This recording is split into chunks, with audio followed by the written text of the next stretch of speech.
যারা আওয়ামী ফ্যাসিবাদের হাতে মজলুম ছিল, অন্যায়ভাবে আটক ছিল, প্রায় সকলেই তারা কিন্তু মুক্তি পেয়ে গিয়েছে। কিন্তু আমাদের মজলুম জননেতা এটিএম আজহারুল ইসলামের বিরুদ্ধে আনিত যে সমস্ত মিথ্যা অভিযোগ, তার কোনো একটি অভিযোগের সাথে তার তিলমাত্র সম্পর্ক নেই। সকলেই মুক্তি পেলেন, একটা লোক মুক্তি পেলেন না।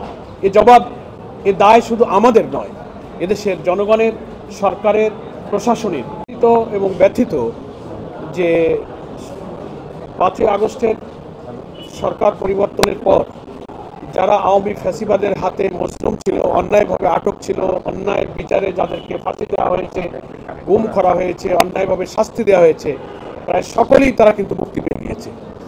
কিন্তু আমাদের মজলুম জননেতা এটিএম আজহারুল ইসলামের বিরুদ্ধে আনিত যে সমস্ত মিথ্যা অভিযোগ, তার কোনো একটি অভিযোগের সাথে তার তিলমাত্র সম্পর্ক নেই।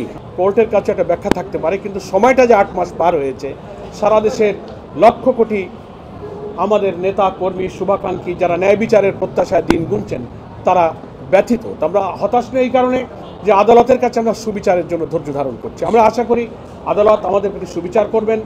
আমাদের সম্মানিত আইনজীবী আপনাদের কাছে আদালতের প্রসিডিউর এবং বিধানগুলো উল্লেখ করে আজকে আদালতের যে নির্দেশনা, সেটাও আপনাদের কাছে ব্যক্ত করেছেন।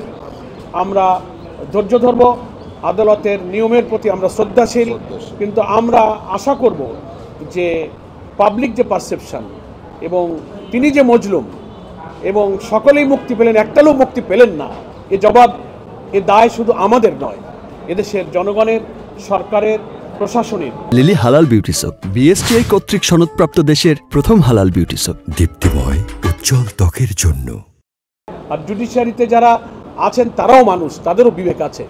সেদিকেই আমরা একটি রাজনৈতিক দলের কর্মী হিসেবে সকলের দৃষ্টি আকর্ষণ করতে পারি।